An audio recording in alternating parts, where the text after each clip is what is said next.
September I could be drinking with you, but we'll see. I got to stay pure. You No, know? no, good. All right, I'm here with Dr. James Fallon. It's good to be with you. Good to be with you again. There's times live.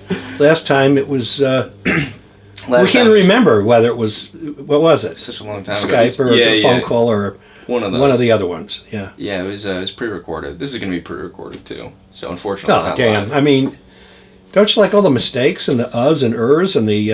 I do. Yeah. Yeah. Normally I keep them in there.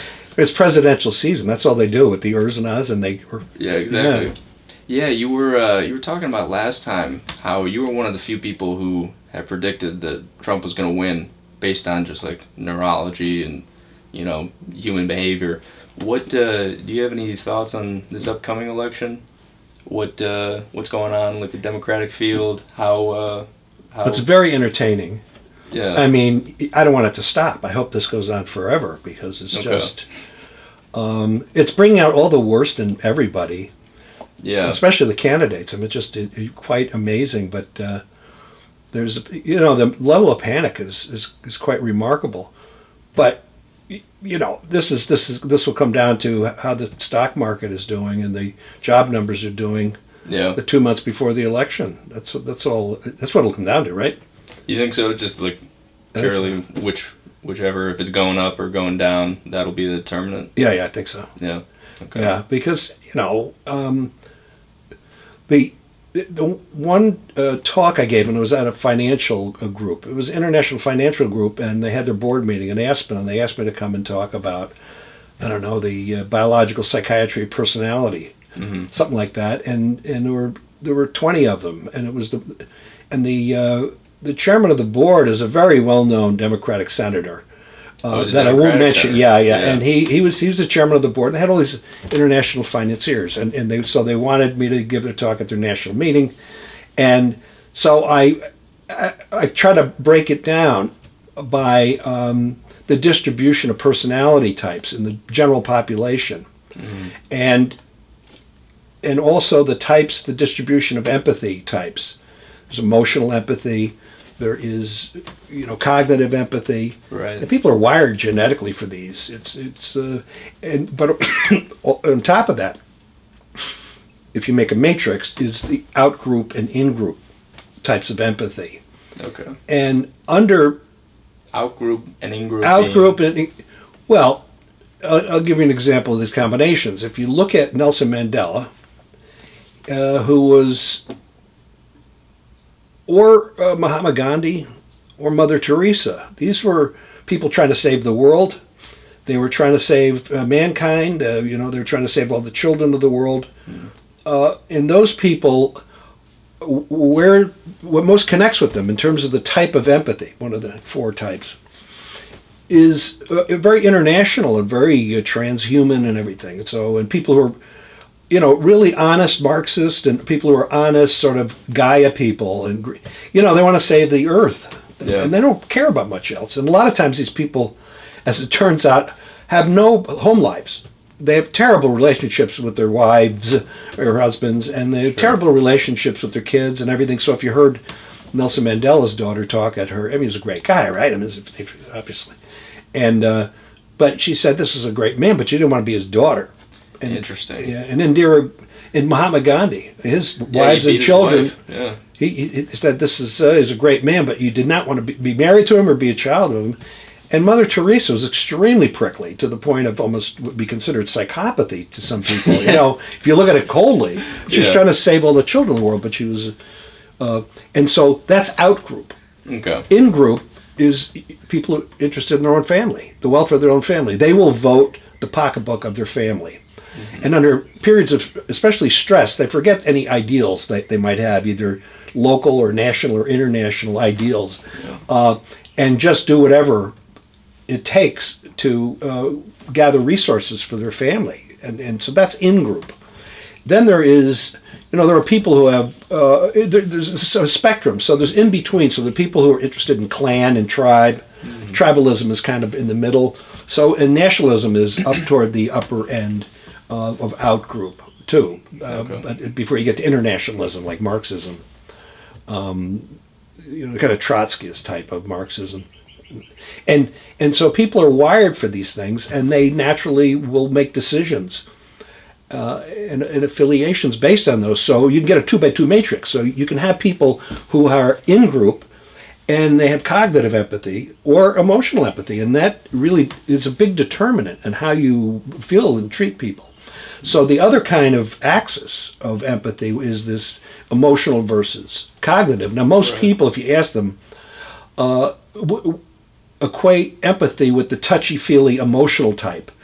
People want to have a good cry with you. Right. So when you cry, I cry with you because I feel your pain type of thing.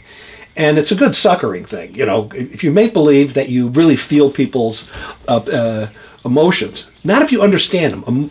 Understanding somebody's emotions, that's cognitive empathy. I understand what you're feeling, but it doesn't mean you feel it. Yeah. And, if you're a guy in a bar, you have to definitely exude this emotional empathy, because that's what most women look for, especially young women. Older women, anybody who's been married or over 35 knows the game, and they go, it's like, give me a break. Yeah. And so they blow that off because they know it's a con, right? Sure. Guys, but a lot of people will, especially younger people, will associate empathy with the warm, fuzzy, touchy-feely type.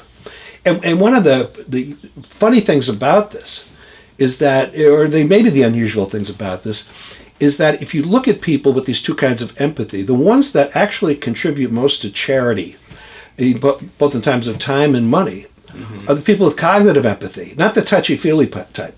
Right. The touchy-feely type will cry with you and go through this whole thing, but they almost give no money whatsoever in time. It's all, so they think it's okay, but to other people who don't have that, it looks like just this is the grandest type of virtue signaling, Sure. Yeah. And so I went through these at this meeting with these the financial guys, and I went through all the candidates at the time. This was in the summer of 2016, Okay. and I think at the time Trump was down 20 points. And in fact, I was telling all my friends, don't vote for Trump, do anything but this. I didn't vote for him or anything. I've never voted for a Republican, but I mean, I'm old enough to know the con jobs that have crept into the Democratic Party. I mean, it's just unbelievable. It's not what it was, certainly.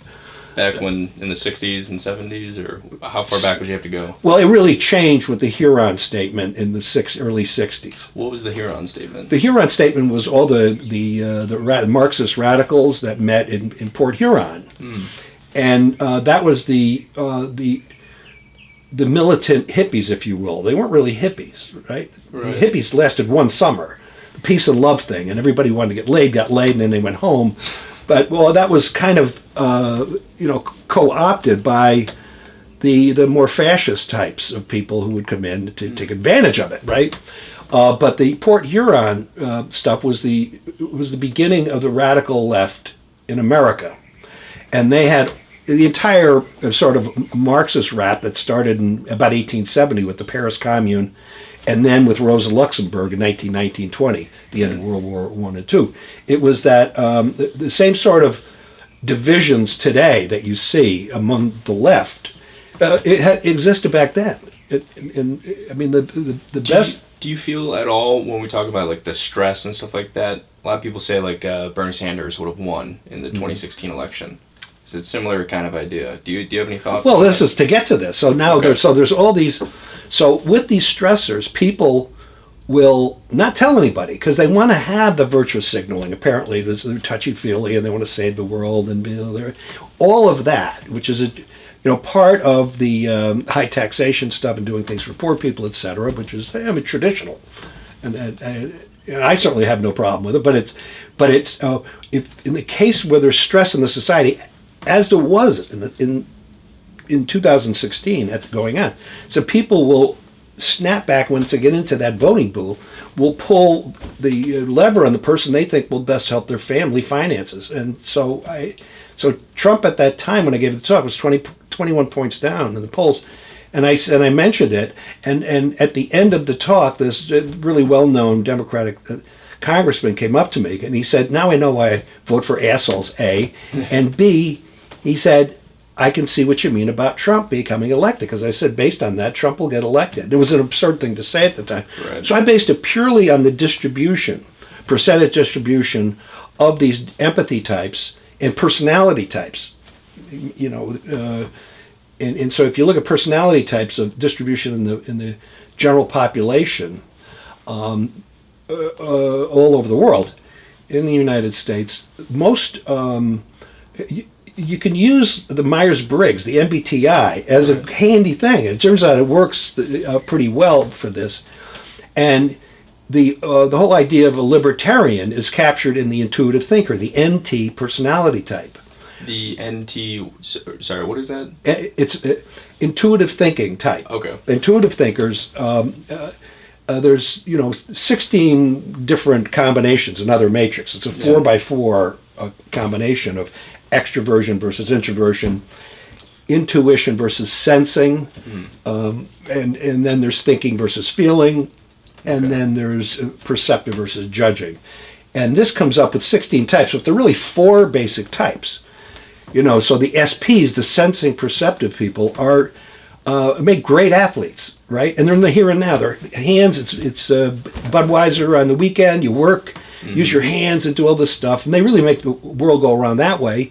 The sensing judging types, SJs, are the ones that really make the world go around, and those are the nuts and bolts rule makers and rule keepers. A lot of people in government go into that because they like the rules, and you get that in kindergarten teachers or primary school teachers.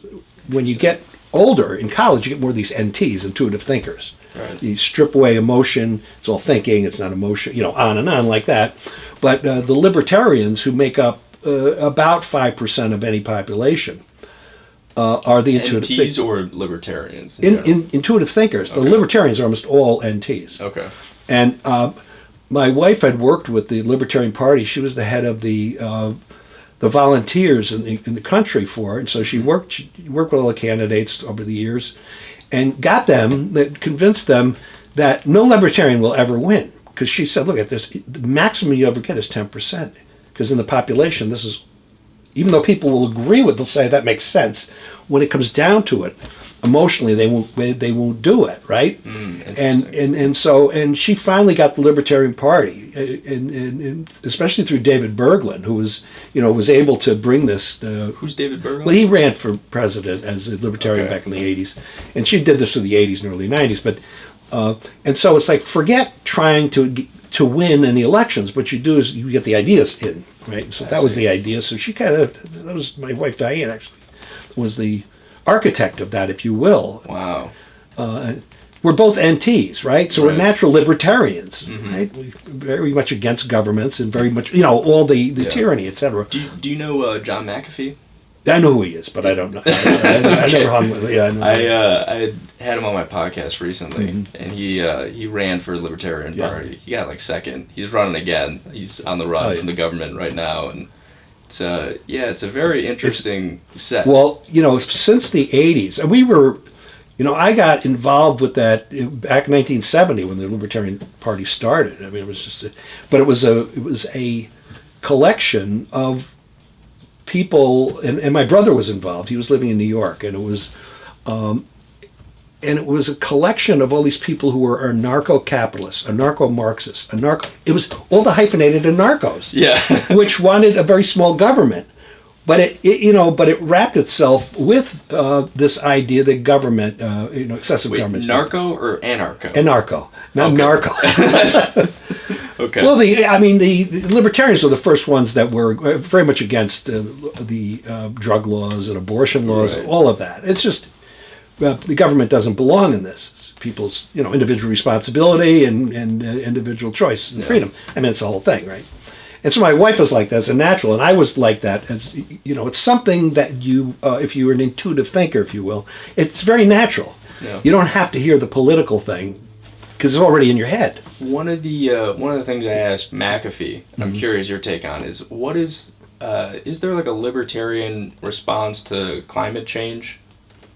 Well, I think that part of it, since the libertarians are a combination of extreme liberals, and extreme conservatives, conservative in terms of the in the tradition of the conservative movement back in the 19th century and early 20th century, all the all the conservationists were Republicans and conservatives. That's kind of where the name came from, and so the idea was, but it was why you do it. So the thing is that you really save the environment, but it's really to keep it sustained, right? Not for just truth and beauty, but for economic reasons and for the patency of, for the good air. So all those fundamental reasons, but they didn't make it a political issue. It wasn't a way to destroy capitalism by moving large amounts of funds from the United States and other capitalist countries to the third world, which is what this became, right? I mean, this is what it's all about. And so the libertarians are very much pro-conservation, but not to the point where I think with the left would, which is really kind of a Marxist idea of do anything you can to destroy capitalism. It's interesting because there are people in like the environmental movement who are just like anti-growth. Like It's anti-growth. Yeah. But what obviously there's got to be something that's done. I mean, I could be wrong, but it feels like the market maybe. Do you feel like this could be solved by the market or? Well, the market can also. Well, if the market can also protect those things, right? Right. There's all the social and economic engineering that goes on, which ends up creating problems, creating the exact problem. So anytime, I think the best easy understanding of this is that people who don't really understand the science and the technology behind certain issues, they do obvious things. They do. If you want a better hair, and since hair is protein, you add protein to your hair. It's this kind of very simple, direct association of causality.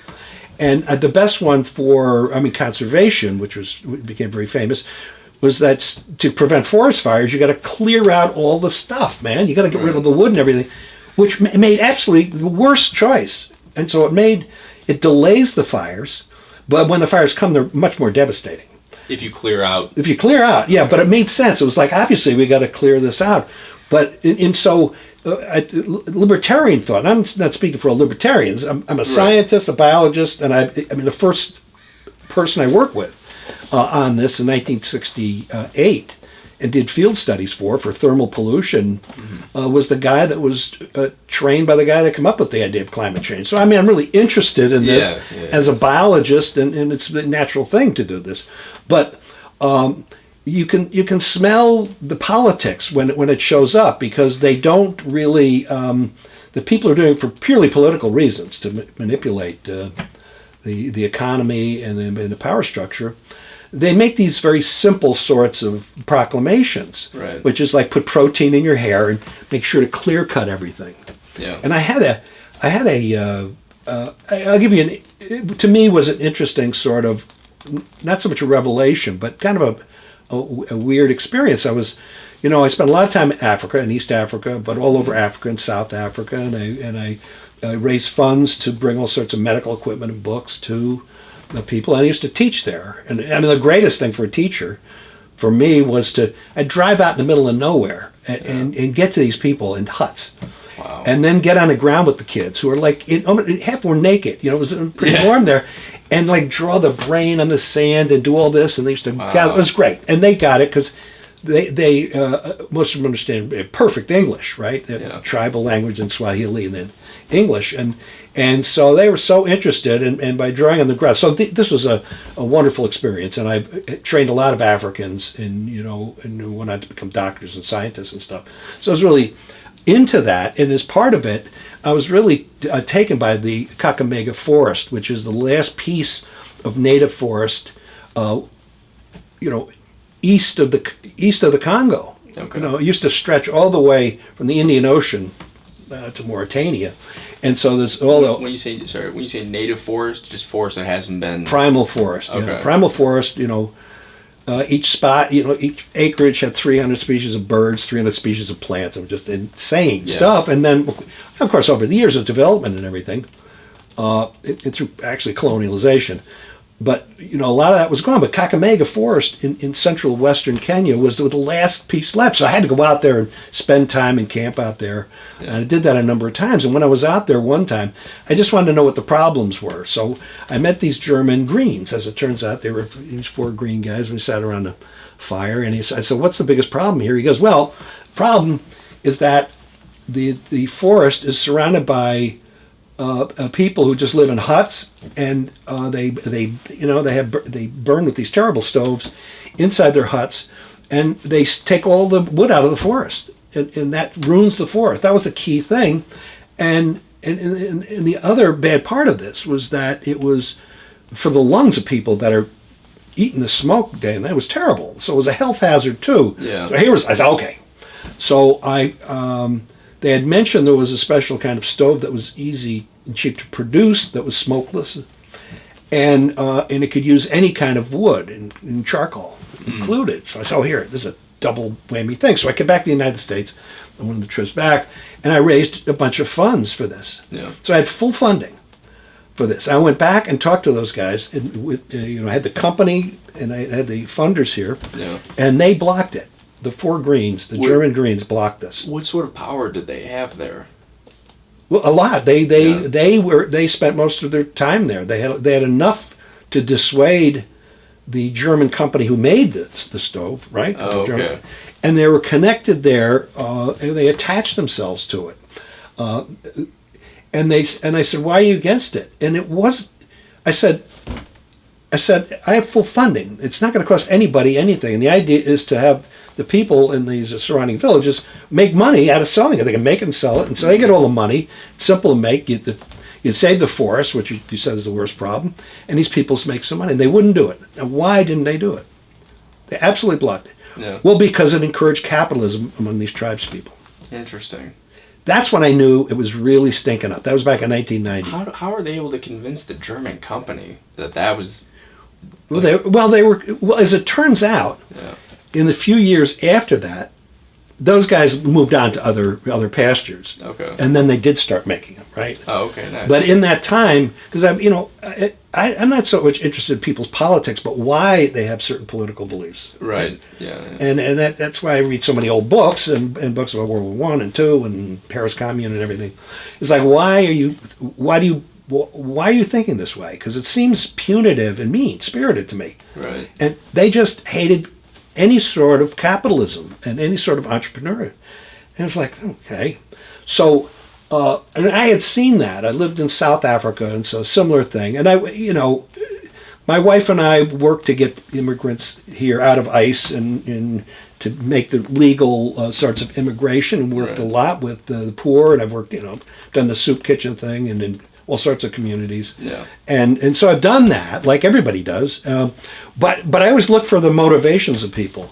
And I've just found that most of the Greens that I met, like those 4 Germans, they weren't really interested in the people, they weren't interested in the world, they weren't interested in the environment as much as this political philosophy, which was just Marxism. You feel like that's the out-group empathy that you were talking Yeah. about? No, I mean, there are people who do it selfishly, just to manipulate it, Yeah, sure. Like, Charlie Manson or, Hitler and, or Yeah, Stalin. yeah. But there are very honest Marxists and Greens who do this. I just don't, I just don't agree with it, because of knowing the effects of 150 years of Marxism and 300 million people being killed, and it being so destructive. Like, how many experiments in Marxism do you need to, Right. It's like, look at the outcomes. Well, the outcomes are 0 for 100.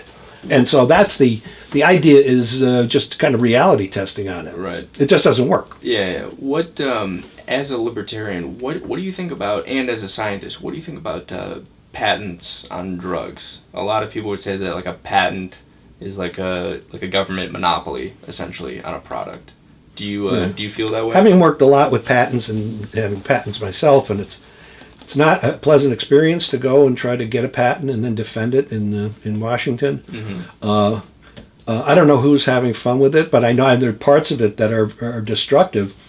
But you simply don't get things made. And so right now, because of pretty strict European and Israeli and some, and certainly the American laws, where, we have strict patents, then people are willing to invest the amount of money that it Right. takes, which is, you try to get some. I mean, we've got a couple of things, and I got as far as $7 million, but I needed to raise about $100 million.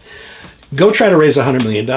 Unless you have patent protection, these things, and this Yeah. was for stroke and for Parkinson's disease. This was Right. not a new, app. Although that would be nice if you could do it that way. And so that experience, and working people in a lot of people in biotech. I'm giving a talk this coming month with all these biotech people and entrepreneurs and everything about personalized medicine, because we've been doing that for about 21 years, using genetics and imaging to come up with the absolute right combination of things. Now, also, we had patents on products that were basically free for the world, right? These were nutraceuticals that really worked, that are now marketed, and we wanted to make something that we could distribute through every poor country. What's a nutraceutical? A nutraceutical is a natural compound that is used almost like a drug, right? So usually natural compounds or things that are biomimetic, they act just like the biological source, a plant usually. Yeah. And those are able to tweak different parts of your enzyme systems, for toxicity, breaking down toxic compounds, but there's also one part of it, nootropics, and nootropics type of nutraceutical to improve, cognitive function. I've heard of those. Are those effective? Well, some are, but yeah. the thing is, to do them, you have to do clinical trials, because for any of these, for any drug, because we work with classical drugs and drug development for schizophrenia, depression, addictions, and everything, and so we use PET scans and we use genetics and psychiatric tools and have a mathematical model, a statistical model to predict what kind of schizophrenic are you. Then we'll know what drug or what not drug, what sort of cognitive behavioral therapy to use, what kind of Alzheimer's do you have, what kind of addiction do you have, because everybody's an absolute individual, and there's probably 100 kinds of schizophrenia and 100 kinds of depression, 100 kinds of autism. Yeah. All of these, and that's it took a long. We've been doing this for almost over 20 years, and use it so that when people come in, we know by doing PET scans or fMRIs and the genetics, deep, either. It's even better now, the kinds of deep sequencing we can do, to come up with the exact drug within a day. So somebody is not tortured for 6 months taking these drugs that make it worse or better. Yeah. It's like Ritalin for kids. Well, for a quarter of the kids, it works great. The other, half is nothing, and the other quarter, it destroys them. So we want to get around that, and that's so just. I got you. And so the idea is, how do you show that? Well, you have to do clinical trials. How much these clinical trials cost? About $20 to $100 million each. Yeah. Who puts money up? Yeah. People on the street don't put money up. Capitalists do, and they make investments, and a lot of them don't work. Mm-hmm. And they will not invest unless you have patent protection. You have to have protection, intellectual property. So at that end, without the patent protection, there's no money. You can go create anything you want, but there's no proof of it. Right. The only thing that I had heard was that it's something like 50-50 in terms of like public funding for drug research, and then 50 is like private funding. And of the private funding, it was a lot of it went to what was called like marketing. So like a pill that's already been made, and you do like some subtle variation on it, so you sell it off. Well, you got to think of it like a football field. Sure. So you start at it's like a 100-yard football field. You start in your own 20. And your own 20 is all the basic research that, basic scientists like me, the grunts, will do. And you're saying that's the public funding. That's like NIH grants. Okay, Almost all it's NIH. So that's the public grants, is to support clowns like me and a lot of my colleagues to do things that we're not even thinking about diseases. We're just geeks who like to look into why things work. And that's right. We're not looking to cure or sell anything, and which is why we're such terrible businessmen. And so the first 20 to 40 yards is the combination of basic research grants, which is tax money, and then followed up by a sort of bridge funding, which can also be a combination of private and NIH money, which is translational, to get it from, how does it work in a petri dish or in a rat to, a more relevant sort of model. And then there is this whole series of clinical trials, and that's where big pharma comes in, which is private money. So I would, so if you're talking about the initial discoveries of the basic science behind drug development, which is mostly university-based and mostly professors and their labs doing stuff which is used, and they don't even, they're just coming up with it. To get the grant, you got to say, I'm going to cure Alzheimer's. But really, that's not what goes on in the lab. They're looking at fundamental processes of neurochemistry and the physiology of stuff. Yeah. They could be working on tomato plants. It doesn't matter to a biologist, really. I mean, that's they can't say that. I can say because I'm retired. Okay. I don't give a shit, right? I mean, but that's the truth of it. And so the early part, that's true. It's public fund. But after that, it becomes very private. And the big money, the 100 million, 200 million. And one of the issues that people might not reflect on is that John Q. Public, the average person, wants absolute protection. They want absolute safety. Right. If they didn't have safety, it wouldn't cost so much. Yeah. So when you talk to the average person, well, it's big pharma, it's so expensive. And then you ask them, how about if there wasn't really any safety done on it? They go, no, I want absolute safety. Yeah. What do they think? It comes out of the sky. So it's very naive sort of thinking. Right. And then but then the other thing is that people with medicine, if you say, okay, you're going to forgive any doctors or hospitals where there's malpractice. We're going to get rid of malpractice like they did, in Japan and other places. So if something goes wrong, you can't sue anybody. Yeah. Then they go, no, we want to be able to sue it. Do they not have malpractice in Japan? Well, for years they have. They have different levels of in different countries, but it's kind of a joke. You really can't get most any place in the world, right? Yeah. You can in the United States. So the average person who, and including the people who are screaming for this, they won't give up their safety. They absolutely, now more than ever, everybody wants absolute safety, and they won't give up their right to sue for big bucks. Well, once you put those two together, all of a sudden you have very expensive drugs and you need patent protection, blah, blah, blah, on and on. Sure. And so any scientist that was involved in this, I know, and they hear that, well, let's get rid of patent protection. Because we get hardly any money out of this, right? Yeah. We may get some lab money or something, but the originators of the ideas rarely get recompensated at all. Yeah. But if you ask any of them, would anything get done, they would go, no. I mean, you have to have patent protection because down the line, on the 50-yard line, is somebody going, I'll do all that monkey test. I'll do all that testing for you, but it's going to cost you $50 million, and then it goes through all the government agencies, and they want absolute safety because the public wants it. So, with this, once you put everything in, then you say, I think we need patent protection. Is that, do you think that accounts for all of, the cost of drug prices? Because there's obviously, I think this guy kind of gets picked out as, one example, but there's plenty, you probably heard of Martin Shkreli and stuff like that, who, buys a patent for a drug, buys the rights to a patent for a drug that's, $12 and then jacks it up to, $600, that's a drug that's already on the market, though, right? And right, but it's to have that kind of labeling. Right.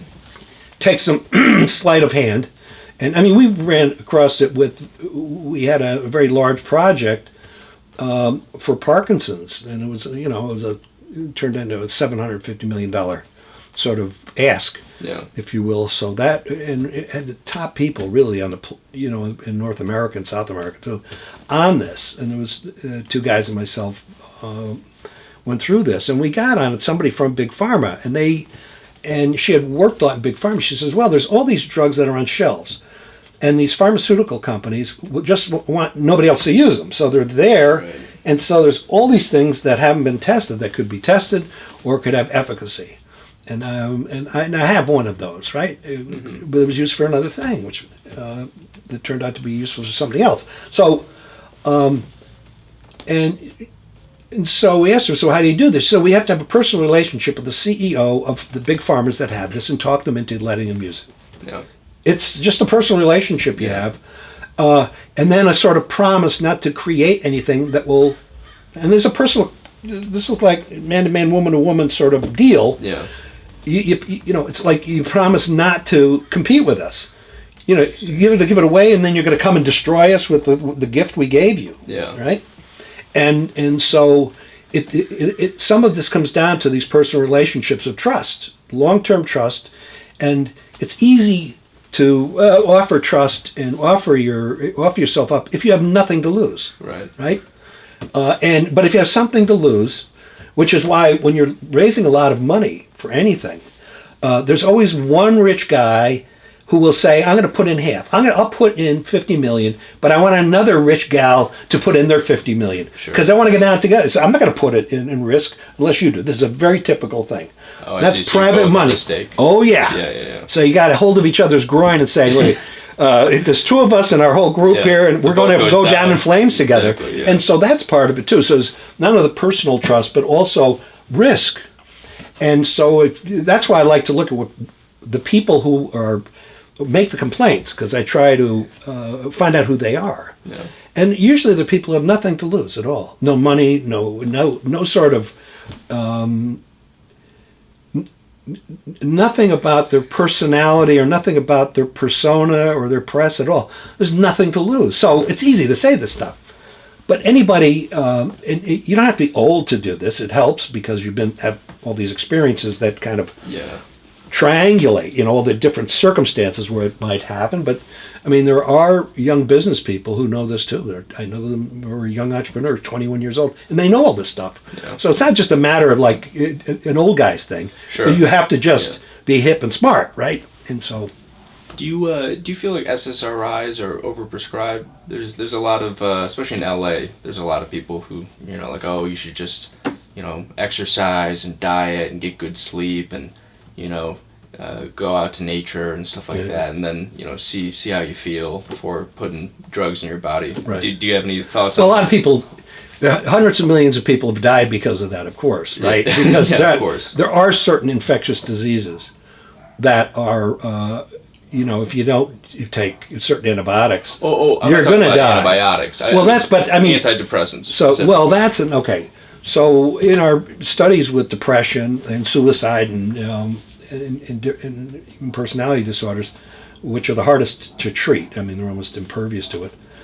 But in those cases, that's what we were looking for by looking to see what biomarkers you could find genetically in terms of brain imaging, different parts of the brain which are activated, to then say, okay, you're one of these 10 types of people who you have depression, but you're going to respond to blue light therapy. Don't take any drugs. Don't talk to anybody.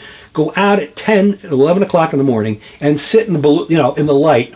Does it actually help you? Yeah. So there's a certain fraction of people that cures their depression. Wow. It's what? Yeah. Okay. So there's those people. Then there's another group. There's a subgroup, and we've done these studies. I mean, another subgroup where sleep deprivation will cure their depression for a week. No drugs. But what they do is you stay up for 24 to 48 hours, and they feel great. What? Yeah, but that's only like 10% of people. 50. Can you, for a person who's much more scientifically illiterate, is there a way to explain how sleep deprivation can potentially help depression? Yeah, there are. If you and I can show you a circuit diagram. You know, there's never an easy answer. I gotcha. It's but. Because most people think if you have a problem, you just you hit this spot. And usually this spot is inhibited by another spot, which is inhibited by another spot. So you have to block the first spot to release the second spot to release it. So it's kind of the inhibition of the inhibition of the inhibition. So there's all of these switches. So the way the body, and especially the brain, is set up is with these multiple on-off switches that are intuitively don't make sense. Yeah. And I had this genius kid. He was the youngest kid ever to go to college. He worked in my lab. They brought him to my lab because I get along with kids. I got kids and grandkids and love kids. So, and I drew a circuit diagram of a really complex part of the brain having to do with movement disorders. And I drew it. He was like 11 years old. And I explained it, all these positive and negative switches. And he looked at this whole Jackson Pollock drawing. Yeah. And he goes, wait a second. There's a negative. There's an inhibition missing. And I looked up and he had it right. Wow. There are some people that just get it. You know what I mean? Yeah. Okay. But So at any rate, if you look at for depression, and especially bipolar, there's bipolar and then there's major depression. These are different things. Okay. And that in bipolar, there's a rhythmicity to it. And some people have a highly rhythmic thing. Sometimes it varies by season, circannual, where they're not getting enough sun in the wintertime and they have seasonal affective disorder. That's a type. Right. That's a rhythmic thing. It has to do with the sun rhythm. And then there are ones that are almost tidal, which are, it's like in the sea. There's a lot of these things are called circumcidial. Circumcidial are every 2 weeks. Oh, wow. And part of psychopathy, we looked, we didn't do this study, but it was done up at USC.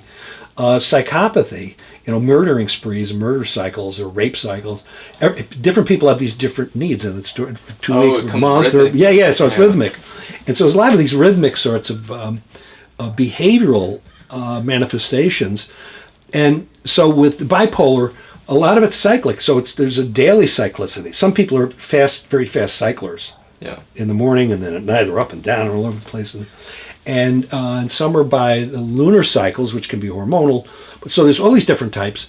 And there are rhythm makers in the brain. There's a primary oscillator, primary timekeeper. It's called in the hypothalamus, it's called the suprachiasmatic nucleus. But there's secondary slave oscillators. And these connect up with parts of the brain that control depression. Mm-hmm. So there's a part of the brain with the wonderful name of Area 25. Yeah. Okay, it's Area 25 is if you stick your finger right here, point here, and then right here, and triangulate that. So you put where those come together is Area 25, a little piece of brain tissue. It's part of the frontal lobe, but a part of the emotional limbic system along the midline. Well, it turns out if you stimulate that, people become instantly depressed, like devastatingly depressed. If you burn it out, and it's done now, deep brain stimulation or lesioning by overstimulating it, people will get up off the operating table and feel like they're a completely new life.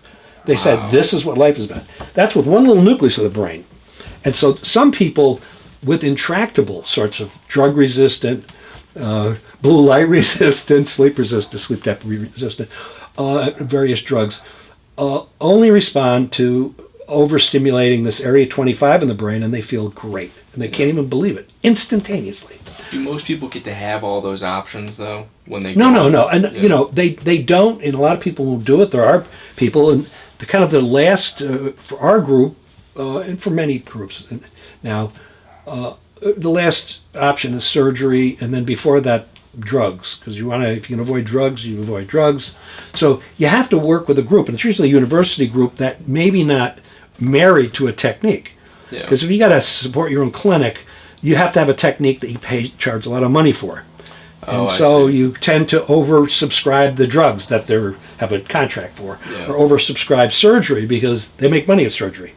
And so that's how they stay afloat. If they don't have that, they close down. And so the groups, usually university groups, that study it for just what it is. I mean, none of the people in our group is in it for the money at all. It's like, and I have no problem with money, but it's just not what we do, right? Because we have, government grants and also biotech grants, a mix of those, do clinical trials on this. And so we're just looking for what works and what doesn't work. And so, but for our hierarchy, last thing surgery, then drugs. And what you want is to get down to something very simple, right? And so there is this deep brain stimulation for a lot of things now. For epilepsy, you stimulate part of the, right here, you put a little hook in the vagus nerve.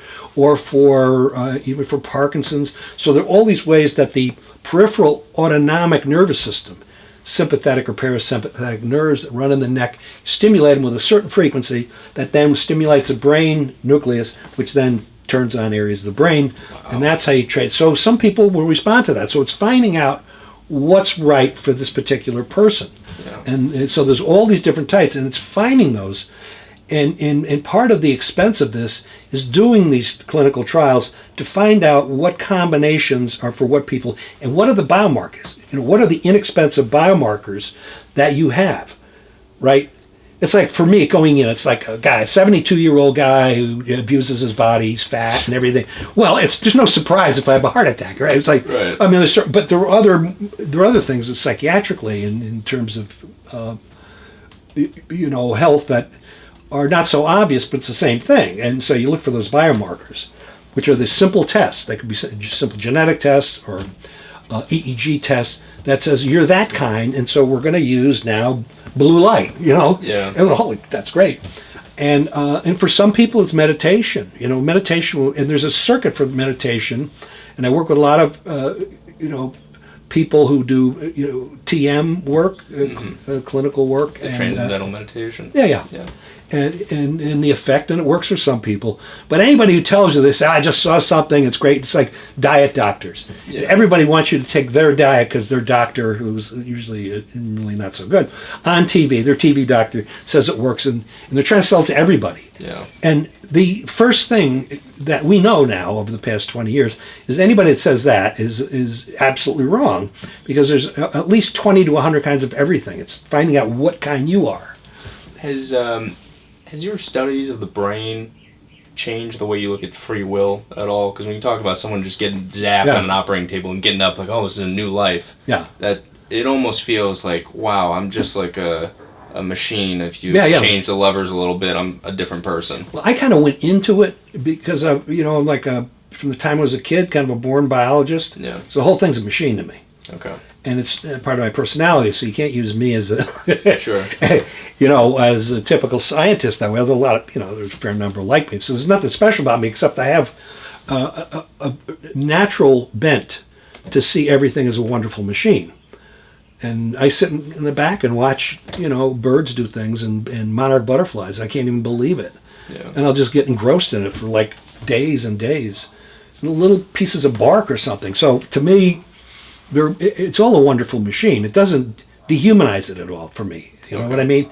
Although some of my friends would say I'm completely dehumanized. But at this end, I think it's perfectly fine. Yeah. And so the answer to the question is I've always felt this way, and I've always felt machine-like, but I've always completely enjoyed it. And it doesn't take away humanity to me at all. Now, no, the more I've learned about neuroscience and became interested in college when I saw this movie Charlie, Charly. Okay. And it was based on the book Flowers for Algernon, and this was back in 1968. And I always wanted to be a biologist. I mean, from the time I was 2, I think, or 3, all I can remember. But I saw this, and it was about a neuroscientist. They were called neuroscientists at that time, or in the film, but a biochemist who had changed the brain somehow of this rat, make him really smart. Algernon was the rat. And so the lab got the idea, let's try it in a human, do the same kind of magic sort of surgery with magic juices that were very non-specific. Sound like stem cell manipulation to now, but not then. And I said, that's it. It's a biochemical basis of behavior. That's when I went into neuroscience. So I always listen to artists because artists know what's important. And they just don't know how anything works. Whereas the scientists know how things work, but they have no idea what's important. So I very keenly attach myself to artists, poets, not so much poets, because I don't understand poetry, but playwrights, writers, and artists, because they instinctively know stuff. And so, and that was my first experience with that. And that's when I decided to become a neuroscientist. And that was a machine thing, right? This is the biochemical basis of behavior, and it turned out to be true. I mean, it was like an aha moment, not my aha moment, but I said that's it. Yeah. And then from that, I would say over the past 15 years, 10 years, but even 10 years, and especially the last 5 or 6 years when new research has come out to show the fundamental basis of what infants know when they're born. There's that, because infants, when they're born, when they have no experiences, have an inherent sense of beauty. They have an inherent sense of fear. They have an inherent sense of things they couldn't possibly know about. Yeah. And even very, young infants have a sense of morality. So we're kind of born with it. And in that sense, Plato was correct the whole time. And everybody else, Aristotle, Socrates, all of, the past 2,400 years of civilization and social thought and philosophers and scientists have been wrong. In the sense that they're saying We're not born tabula rasa. We're not born blank slates. We're born with circuitry that has all this stuff already in it. And Plato didn't know about genes or brain circuits, but he knew instinctively that we're born with things before we even know anything, which means it's wired in there. Well, in the past 10 years or so, this has been shown to be correct. Yeah. So this is Plato's revenge, if it will. Yeah. And now, unfortunately, as it turns out that the which was sort of disappointing, that the libertarian thinkers over the past 400 years have been wrong about this. Were they saying that it was more tabula rasa? Or? Yeah, more of that. But also, Marxists think the whole idea is that we're born socialists. The French humanism, it's this thing, we're born a blank slate, and that only environment, which is usually the church, is bad. The governments can be bad. And so that's what molds you. And it turns out to be not really true. Yeah. What is true, it turns out, because we know this now from all these epigenetics experiments, that it's not just that it's not the genes. The genes create your basic personality, but if you have a certain set of these vulnerability genes, the alleles, the forms of the genes, like warrior genes, for example, that you have a normal high level of aggression. But if you have those genes and you're abused between birth and 2 or 3 years old, that then triggers a lifetime of violence, right? Wow. And so the answer then with the nature, nurture, genetic environment, tabula rasa thing is that if you're born with these resistance forms of genes, the environment means nothing. Right. You may get pissed off. If you're bullied when you're 10 years old, you might go and punch somebody who did. You'll get even to the point of some sociopathy, but not permanent sort of change. Yeah. Whereas people with enough of these vulnerability alleles, forms of genes, if it takes an average of 15 genes to determine a personality trait, if if in that casino with the genetic roll of the dice when you're born, which when you're conceived, which alleles that you inherit from your mother and father, if you happen to have a lot of susceptibility genes and you're abused, then it's big trouble. Then the environment means everything. Yeah. So the answer to the question is going to be nothing. The environment being very little or everything. So it's not this 50-50 thing. Interesting. Yeah, it's funny because there are people, especially I think more on like campuses, where like, oh, everything's a social construct in terms of. Well, that's because all the professors in the humanities here and the social sciences, most of them are Marxists, and they have to believe that. So they teach that. My friend's an engineer, and his response to that is like, oh yeah, so is my microwave. So we all just pretend that it's heating things. That's great. But on the question of the free will then, so would you, I heard Chomsky, who's like a cognitive scientist, talk about this, where it seems like basically like humans sort of think in like broadly speaking, two tracks of either determinism, we can understand like cause and effect, or randomness. But there's a lot of features of nature, like quantum mechanics, that don't really seem to go along with our intuitive ways of thinking. Right. Do you see any scientific basis for free will, or is it purely because we all go through our lives believing on some level that we have free will, and even people who say we don't have free will, like in a certain sense, like why even bother bringing it up if you're just determined to tell me and I'm determined not to believe you? Like, do you see any room for that, or do you think it's like settled? Or well, nobody really knows, first of all, but the more I know and the more I know myself and other people, and the more I know the neuroscience of it, I know that you and I have the free will right now to not piss in our pants while the camera's on. Right. And you come back in 6 hours or 7 hours, we are going to lose that free will not to piss in our pants. Yeah, sure. And it's like anything. Sure, right now I have the free will to do anything I want. Yeah. And even psychopaths, rapists, will have the free will not to rape in the intervening period between these incredible urges that they have to do this, or murder.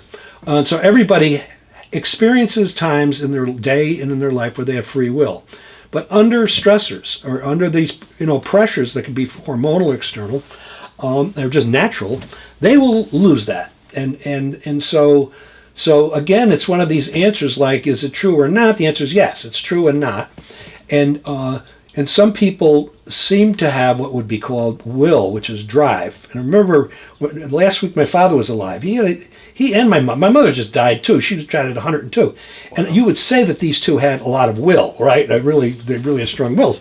And he goes, but he never talked about it much, and she didn't per se. They just had it, But I said, is there anything, you said you're dying, is there anything that just amazes you? And he goes, yeah.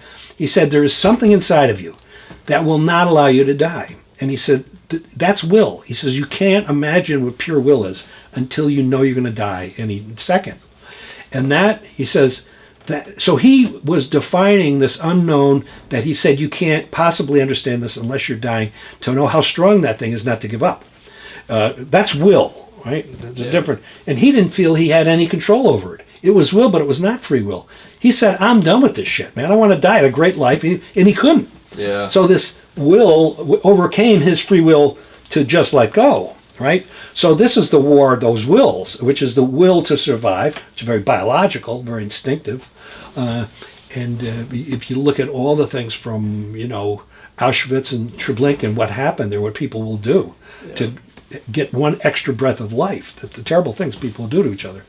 Well, you see that, there is some sort of will, and this is bred into every animal in us for survival. Now, fighting that, in the sense I just mentioned, is the free will to say, I'm going to deny my will. Yeah.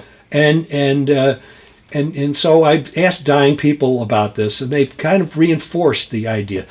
But to say some people will just give up, and some people will absolutely not give up. So here again, there are some people who do it and some people don't, right? Yeah. And so there's that. Now, so I've given you two examples of free will. One's direct and one is indirect, right? Right. And but if you look at the neuroscience literature, there are the romantics who want to have free will, like complete. Yeah, they want. There is a free will, and they do a lot of hand waving. Yeah. To say that, and so they'll deal with these sorts of scientific findings with, let's say, EEGs, where you take EEG and somebody makes a decision, and then you look at the 100 milliseconds before the decision is made, and you say, that activity in your premotor and motor cortex already happened. Right. So after you do this act, you're going to say, I had free will, but you didn't. That decision was made before you were cognizant of the thought. So that's the kind of evidence that's thrown back and forth for free will, whereas the some of these physiological evidence in brain sort of recordings would say your brain makes a decision, and then some hundreds of milliseconds later or seconds later, you said, I decided that. And the tip of your frontal lobe didn't decide. It was done prior. So, but there are arguments against that too. So that's still up in the air. But there are a lot of romantics that are in science, and especially writers of science, journalists of science, of course, are very romanticized, and they want to have passion and all this stuff like that. It's our job as scientists to get rid of that passion, at least in our own laboratories. Yeah. On that exact same, when you have 100 milliseconds beforehand, you become conscious of a decision. Does that inevitably entail that just because you haven't become conscious of it, it was not quote unquote your decision? Well, I don't know of a study where that was measured and then they had to tackle a guy from doing something. Sure. Yeah. It's a self-negating sort of experiment in a way. Somebody may have tried that, I'm sure, but I don't know of it. But there's also, evidence in psi experiments where people will know something before it's happened, right? Right. Up to 35, 50 milliseconds before it's happened, there'll be a blip in a part of the brain, and you say, well, that you knew it was going to happen before it happened. It's like ESP, right? There's an idea. And of course, it's extremely controversial. And if you talk to 3/4 of the neuroscientists, right, the scientists will say, well, yeah, actually I've had a lot of these experiences, it's probably true. But if you interview them, they'll all deny it because it's a career ender. It's a career ender to say that you know something before. No, that you believe in ESP. I don't know. Yeah. Oh, of course, but it's not really ESP what you're describing. No, but it's in people who are able to predict something beforehand. Yeah. There are in the brain they know it's coming. Oh, I see. So you have a flash on the screen, and it's random. It's like a random number generator, or almost like a quantum experiment. Right.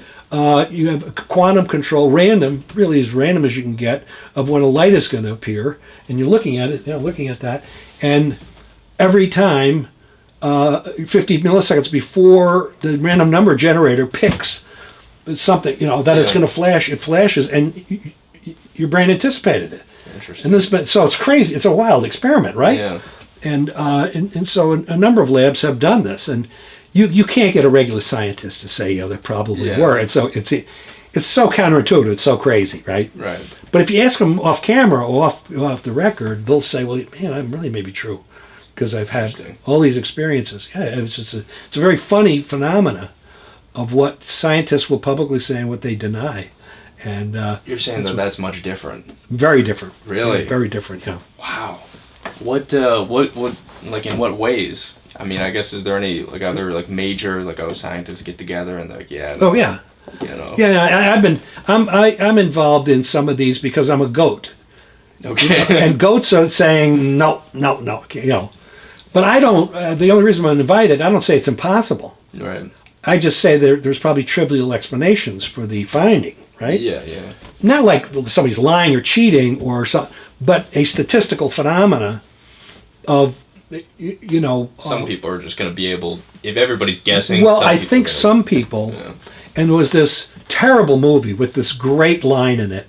It was Joe and the Volcano. I know that movie, yeah. And they're going to the volcano on the boat together. It's romantic. And she goes, my father always told me that there are people walking around. He said, most everybody's asleep and not aware of anything. He said, but there's some people who are tuned into everything. They're awake all the time, and they're monitoring. It's like, holy jeez. I mean, it was so profound, and in this goofy movie, it really was. But I mean, for me, if you apply that sort of thinking, is there are some people that are quite unaware of their own thoughts and their bodies and everything, and they're not in tune with those. And if you look at it, there's these there are sensations, right? But then there is these perceptions. These perceptions take about 50 to 100 milliseconds to, like, I just saw a light. You don't know what a light was, but I saw a light flash. That's a perception. Yeah. An actual sensation beyond that is like, I know it was a light bulb, and then you have the concept form. That usually takes about 350 milliseconds. And then you have some idea about that after about a half a second. So you have this process as the stimuli move down the temporal and parietal lobes to the frontal lobe, and even before that into the amygdala, that there are these perceptions. So if you're the kind of person who's aware of these micro thoughts, these micro perceptions, 50 millisecond chunks, you're dealing with probably 80,000 of these a day. Wow. So you have 80,000 sort of little minor thoughts. If somebody's really sharp, they're always like tuned in to their own thoughts, what's going on. They're just, people are wired like that. Yeah. And those people are going to really be tapping in. And the chances of them, out of the 80,000 perceptions, that it's going to match up with something that happens in the afternoon is probably pretty good statistically. Right. It seems like ESP, but it's just inevitable in somebody who's really tuned in. Interesting. So my explanations are like that. Yeah. So I don't say that there's they're lying or that there isn't this something going on, but I always for me there's trivial explanations like that. That was a trivial explanation because it's a statistical matching of all the things that are going on every day. I was just talking about the afternoon. How about all the things that are going to happen in the week? Chances are that your perceptions of something, even fully formed ideas, are going to match up if you're aware of them yourselves. Yeah. There's some people that monitor their own dreams, all their thoughts, all these little perceptions, and they're wired that way, and they're just tuned in, just like in Joe and the Volcanoes. I don't know if this is on the same sort of phenomenon, but do you know, you've probably had this during conversation where it's like you're talking to someone who you know, and both of you think of like the exact same thing at the same time, and like a friend happens with a lot, where it's like, oh, like telepathy, but obviously it's not telepathy. Is it like we've evolved as hominids over the past 5 million years, and in order to survive and to perceive and to thrive, our brain and our whole body is tuned into our environment and what's going to happen. So we already have a good idea of what's about to happen.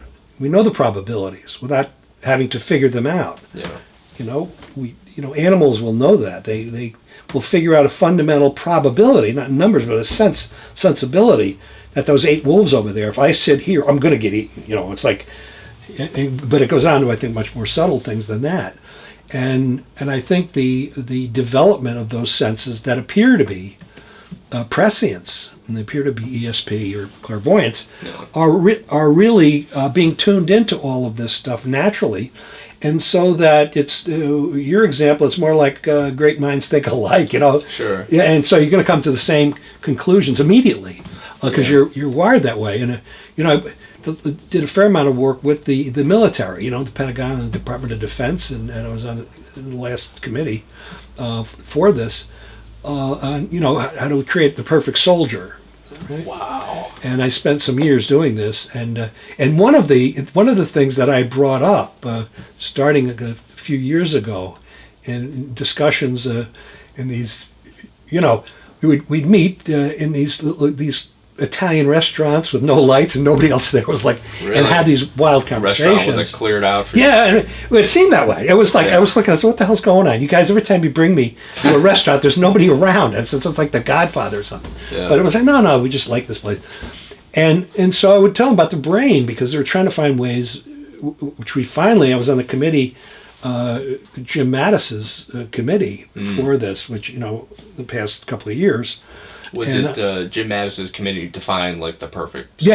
Okay. The best soldiering, and so I, with my group, we designed a series of experiments to show by testing beforehand who should and shouldn't go into the infantry, really. Okay. And that is who would be most likely to get PTSD, most likely to commit suicide, most likely to be triggered to be sociopathic and come back from war, and there'd be killers. Oh wow! And so we had all these different markers, but also going in, we're using genetics and certain markers to select people, especially for infantry. It doesn't keep you out of 90% of it's not infantry; it's all the support. So it doesn't.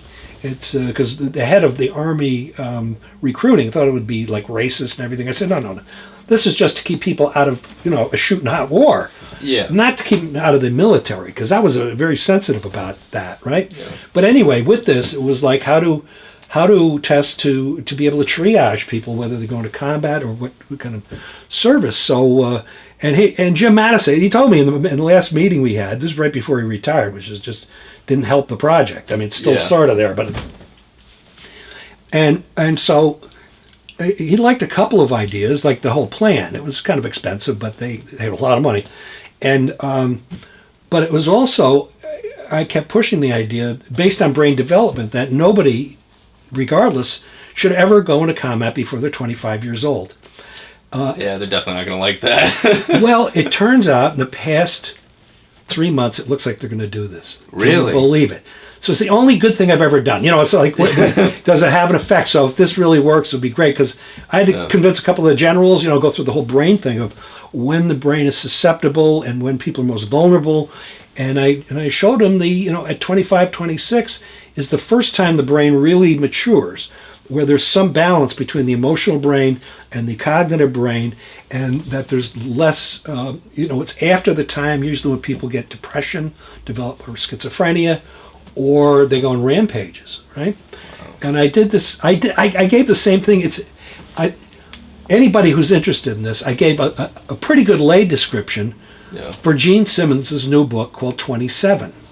Gene Simmons' new book? The KISS guy, yeah. Yeah. and so he asked me to do like the last chapter on the kind of the brain basis. And 27 is the idea, and it was mostly from the 60s when all these rockers, we were dying at 27 years old. And so what is this mysterious thing? It's the myth of 27. And I said, well, it's kind of 27 is a myth, even though there's a blip there. Mm-hmm. There's a blip of increased deaths and suicides, drug overdoses of musicians at 27, right? Yeah. But really, most of them die at 57. The book should be 57. That's when most of them die, Most of the rock stars? most of the musicians, artists, that's when they Yeah. die. Drug overdoses, suicide. But in it, I give the science behind this and the brain development. So it's called 27. If anybody, any listener, should just get that. It's about this. Yeah. And I try to give enough science in there so it doesn't insult bright people. Sure. But not so jargony that it's going to be like, oh Jesus, I don't. Yeah. And it's a chapter, so I would recommend it. I don't sell this book. I'm like anything, but it really fits with this, and so with the military, and when I gave some talks in Europe about, and somebody was there in Spain and in Portugal, and these two rock groups contacted me if I could use this idea that nobody should go to war before 25, right? Because they love this. I mean, this stuff, especially if you're under 25, you don't want to. Yeah. And so they put on their Facebook and they used that. This was, I don't know, maybe 4 years ago. This is before before this other stuff. And they loved it. I said, but there's the other shoe falls here. I said the sister argument is that not only you can't go to war, you shouldn't be voting either. Oh, really? I don't know how they ended up adjudicating that in their own, on their Facebook or their performances. So anyway. So what sorts of people should not go into combat then? Well, you have to really know your physiology and your genetics. Some people have forms of alleles that make them very susceptible to trauma. Okay. It's those people who have, they're related to anxiety and resistance to trauma. And some people, if you have, and it's not just one gene, it's usually 10, 15, 20 genes that are really determining these things. And if you happen to, you always have like a brother or sister has none of it. You'll always have a sibling or two that has, they're kind of in the middle, and then one who's got just wired for this. Yeah. And so you can't tell by looking at your parents or your family because just the way the genetics is rearranged. Okay. And so I wish I was more of a business person because I would create a chip and an app to determine this for people. I'm just not a business person, but maybe one of your viewers or listeners can put that together. I hope, yeah. Because with me, it's like I know what it takes to start and make a business successful, which is absolute dedication for about 7 to 10 years. Right. And I'm just too gabby and want to move on to the next thing. Yeah, no, I It's a form of ADHD. Do you, interesting, do you think you have, I've heard ADHD is just like an alternative, in some ways can be just like an alternative way of thinking where your focus shifts a lot, but once you find something that you like, you just there's one of the subtypes is where you're over-focused. Right. You're so focused on one thing, you don't have any fluency of shifting attention. So it's the inability to shift attention. Yeah. That's different than people who are scattered all over the place. And we have a basic, one of the cognitive tests for schizophrenia and for different disorders on that spectrum is an attentional task. And because many of these psychiatric disorders that are on now, the depression, anxiety, schizophrenia, schizoaffective continuum, they happen to be all, we know now in the past couple of years, they're all related genetically. They're all part of a super family of disorders. And one of them are, there's an attentional problem to it. But some people are just scattered all over. They can't hold attention. Others are so focused. They don't want to, they just absolutely tune everything out. Those are very different things. What do you think, have you heard anything about Neuralink and like Elon Musk's project to, put a chip in our brains and maybe we can send thoughts to each other? Well, I went to a Keck Futures. I was invited to Keck Futures years ago, 7, 8 years ago. What is Keck Futures? Well, the Keck, the Keck telescope. Sure, yeah. So they have a Keck Futures meeting every year, and you go in there and you come up with a problem and you devise answers. Okay. So it's a think tank for people who are mostly older and have made discoveries and things like that. So I was invited to go in there, and we had this thing to do, a Neuralink type of thing.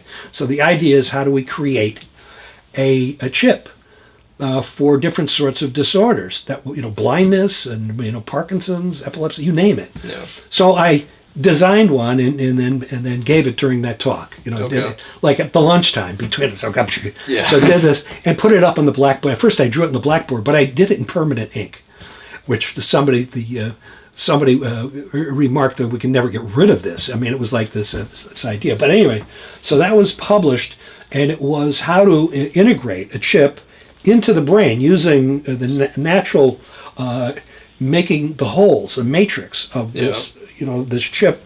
It's just small enough to allow stem cells to migrate in, and not fibroblasts, so you wouldn't get scar tissue, and it would then become integrated into an existing piece of cortex, and it would have connectors and then neurons, the progenitors, because they did a lot of stem cell research since '89. Using natural stem cells in your brain, how to manipulate them. That's really what my work's been about for 30 years. Okay, it's not injecting people with new stem cells? That's different. Okay. This was like finding out if your brain has its own. So we're the group that discovered, one of the groups that discovered, first ones to discover that they're naturally in the brain, and we were the first ones to discover you could manipulate them and make them divide and go where you wanted with the right damage. So I took that technology, put it together, and said, here, for somebody with blindness, this is how we can show the circuitry, how we can get around the blindness by putting in the missing piece of cortex. Yeah. Well, I was at I go to a lot of Google conferences. I gave a talk at Google Zeitgeist, which was that was a lot of fun. It's their C-level people. Yeah. And there's a lot of interesting people there that meet once a year. So I'm invited to that and some other Google things, but also to Google Camp.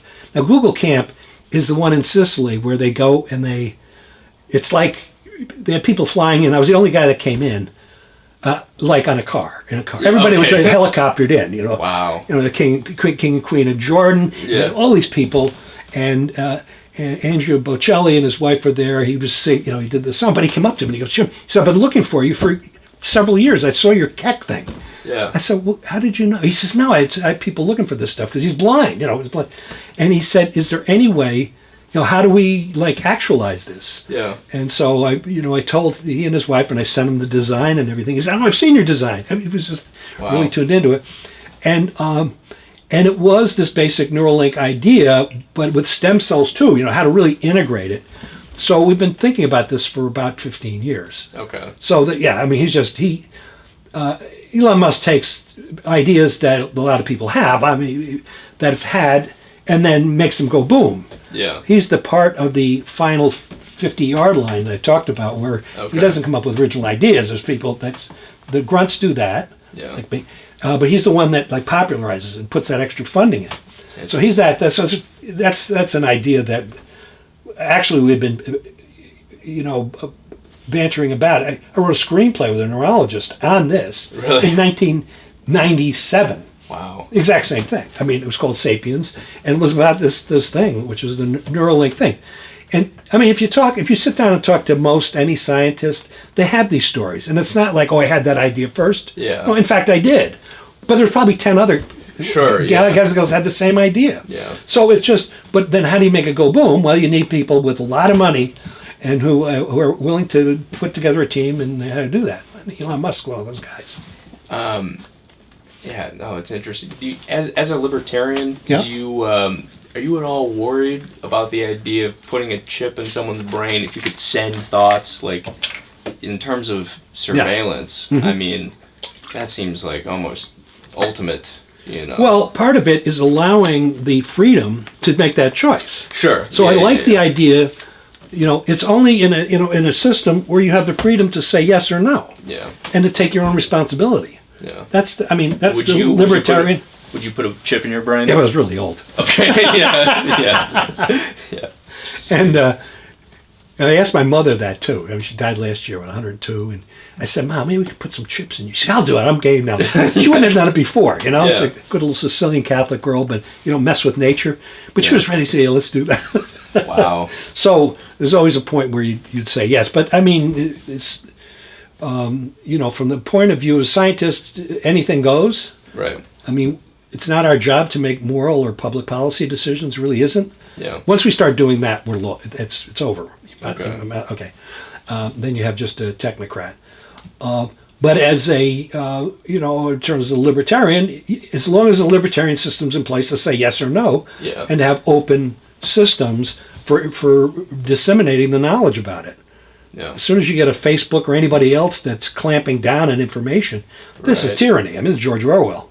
Yeah, what do you think about the Facebook and the Googles of the world having all that sort of Well, control over information? it's very Orwellian, Yeah. and I think a great small short book, but a wonderful one. I mean, when Orwell wrote, 1984, he was dying on that little island off of Scotland and was really in rough shape. Yeah. And he wrote Animal Farm once he finally understood communism for what it was really about communism. Right. He started out as an anti-fascist, right? He was an Antifa Right. guy. Yeah, he was a socialist. But then he working with the communists. He said, well, they don't know how to do anything, and plus they stab your back. So he began to hate communists more because the whole thing was kind of manipulated from Moscow at the time. Right.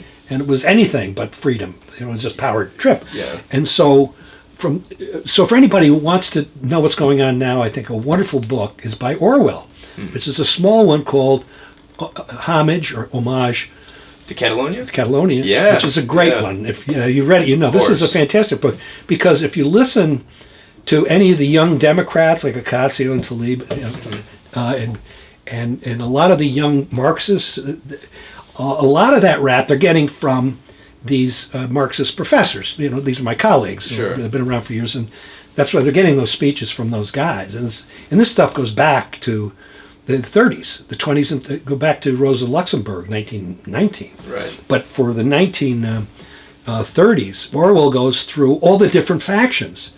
And none of the factions are libertarians, right? Yeah. It's all, well, we have to have some form, either communism or we have to have fascism. Yeah. To them, and even to people our parents' age, there was no in between.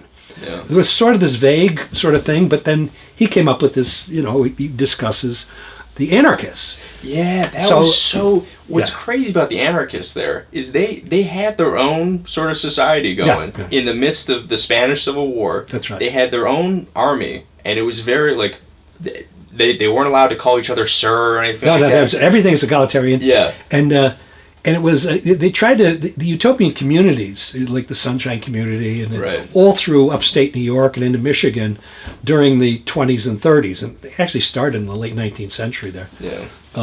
It's called the burned over ground, which is that whole stretch of these utopian communities, and they are anachronistic. And I have a friend, actually two friends who were part of these, and one whose family was part of that.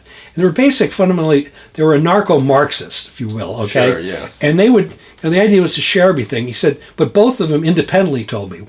One is a professor of history here, and he was involved. And he said, and the other guy, whose family was also a professor here, and he said the problem is it turned out that on these they'd last probably a season or a season and a half, and they're always agrarian, right? Who's going to plant, and so it's always agrarian, and it was low tech stuff. Right? And he said the problem is that very quickly they separated into two groups. Half the group worked.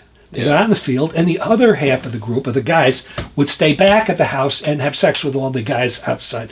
The guys who work in the field, their wives. Oh my God. And this and it, it was classic stuff. Yeah. And this is like human behavior. And this is when people say, well, it can't work, it's because of this stuff. It's human behavior. Right. And people just lazy people, and they just want to have sex with everybody. God. Especially your wife. So that's how these utopian communities all fell apart like this. Yeah. Except for the Quaker one. The Quaker ones. Yeah. Which are still actually is very interesting, their spirituality, but with with the anarchists, which this whole idea is still very much alive in Catalonia. And Catalonia still having problems, right? They're still having they're this. declaring their independence from Spain. So it's independence, and it's a form of. It's a form of Brexit, A lot of these things that are happening in Europe are just like what happened with Trump, right?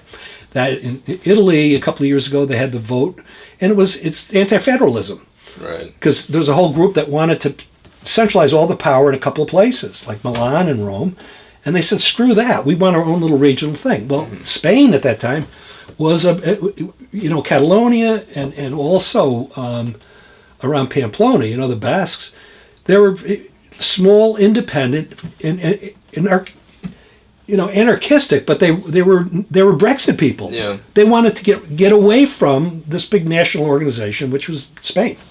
And so you see that there, you see it in Germany, you see it in Poland now, and it's happening everywhere, obviously England.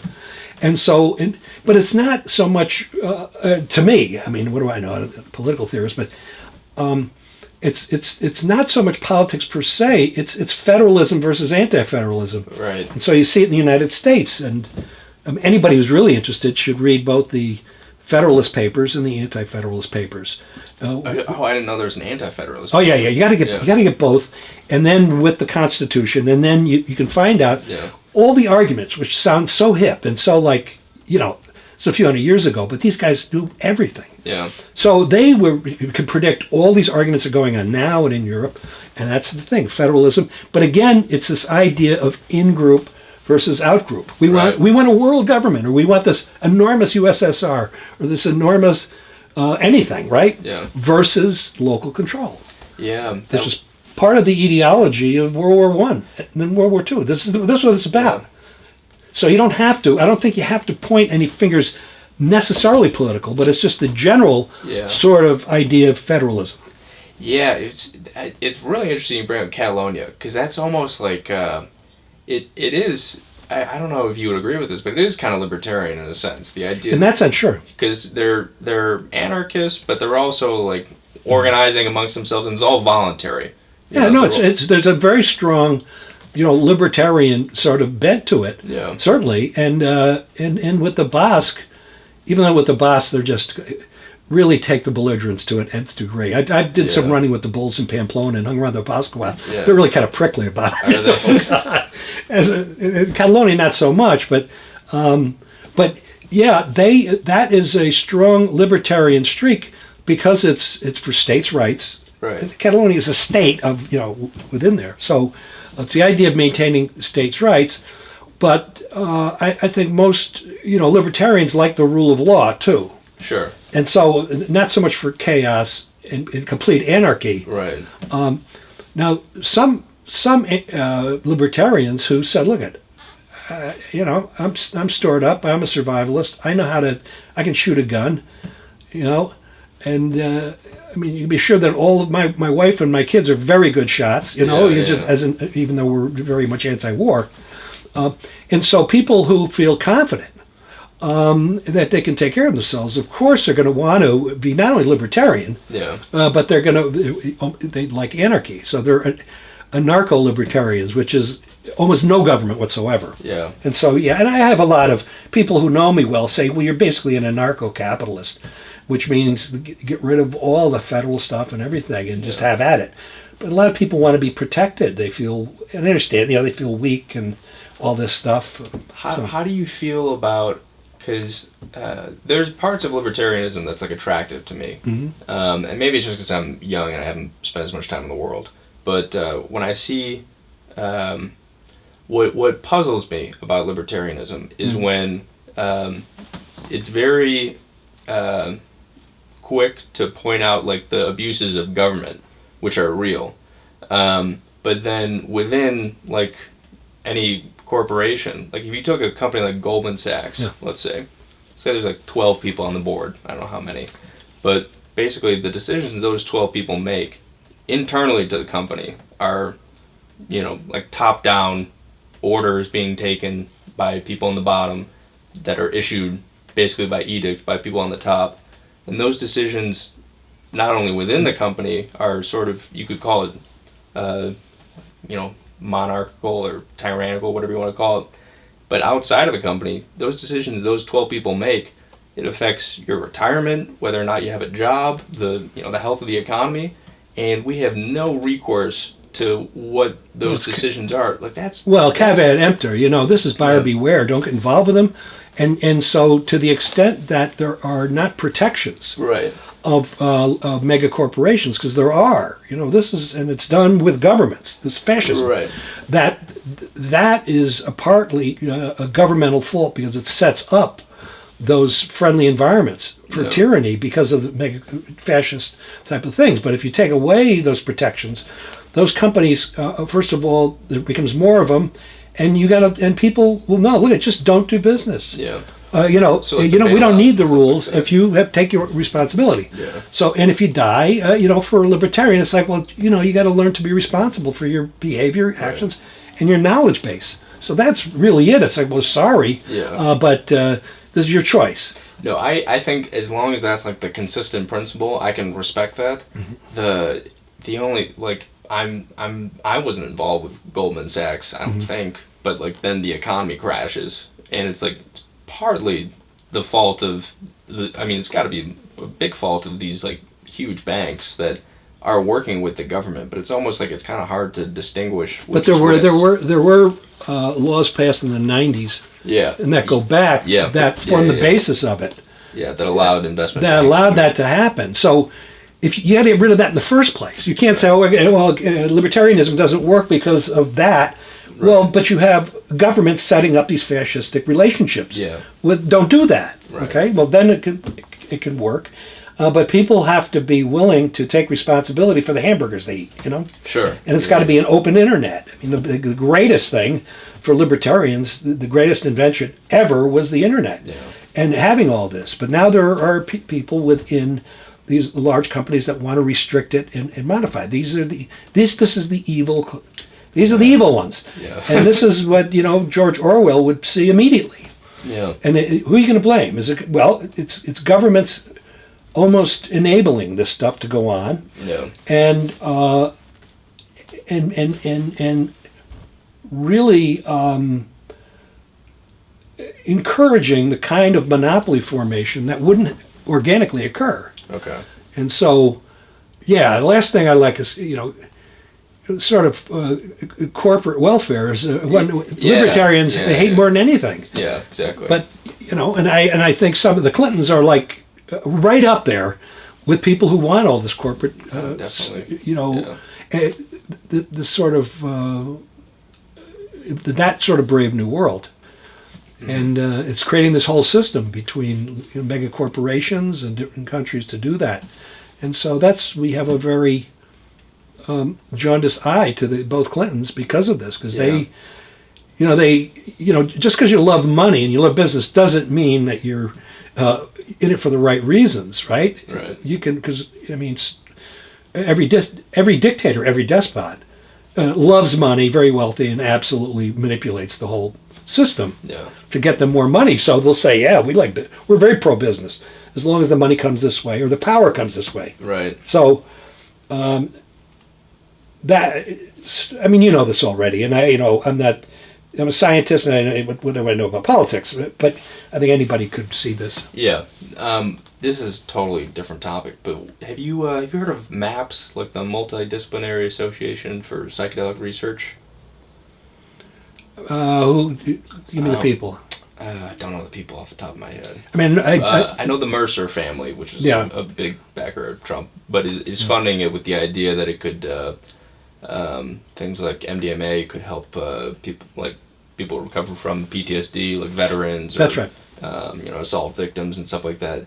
I guess more broadly, do you have any take on potential medical benefits of any? Well, psychedelics? People with there were clinical trials supported by NIH that was done some years ago on psilocybin, and what it does is it turns off the area. Remember Area 25? Yeah. Well, Area 23 is back here, along the midline, and there's one spot there that regulates. It's kind of the center of a circuit having to do with dread, existential dread. And so some people are dying, and it was tried in cancer patients where it's incurable, intractable cancer. They knew they're going to die. And some of those people absolutely terrified by their own mortality. Yeah. Not dying, but being dead. Right? Yeah. But also for people, the fear of dying or being dead or the death process. And they tried psilocybin, and it really works. Yeah. Not in everybody, but a lot of people. So, there are those drugs that work for some people. And for other people, a terrible idea. Yeah. And, even do with this marijuana, there's CBD is not THC. Yeah. So you'd make them equivalent silly. Right. It's like making a bale of hay. It's hallucinogen. I'm sorry, it's hemp, man. It's a bale of hay. Yeah. But But in that case, I mean, there's about 18 papers that come out in the past year and a half showing that it's devastating for and insidious marijuana use before 25. It's this 25 thing again, and I was asked to be part of the information gathering for the state of New York on this just recently on their, legalization or illegalization. I mean, as a libertarian, I'm against all sorts of regulation of drugs. It's like, make up your own choices. And but nonetheless, beyond that, so many people who use it have permanent, really, problems, right? Yeah. And so, make it legal, but make sure everybody knows that, these kids are smoking dope at 10, 11, 12. It's big trouble. Yeah, no, big trouble. Horrible. And even though they'll say, well, look at alcohol kills you and the liver, but it's insidious. Yeah. I mean, believe me, I have enough friends who are stoners, from mid-60s onward. Yeah. And those that were early on and continued stoners, I mean, I know what their native intelligence is, and what they've produced in life is like disappointing. Yeah. They just don't do anything. Do you think if they stopped, then that would have any effect, or? No, it's done early. The damage is done early. After 25, A, doesn't have much of an effect. It can keep you from doing things, and B, nobody cares anymore. Yeah. If you're a 30-year-old getting started, it's like, knock yourself out, man. Yeah. But I mean, it's these people before 25. 25 is a magic number, right, pretty much, with all these things. Okay. Well, I don't want to take up too much of your time, but I got a call. What time? It depends. I'll tell you exactly. Let's see what time it is. Oh, we are there. 3 o'clock. Yeah. Yeah. Well, that's how it worked out. I hope this. No, excellent. Great. Thank you very much. Good seeing you again. Good talking.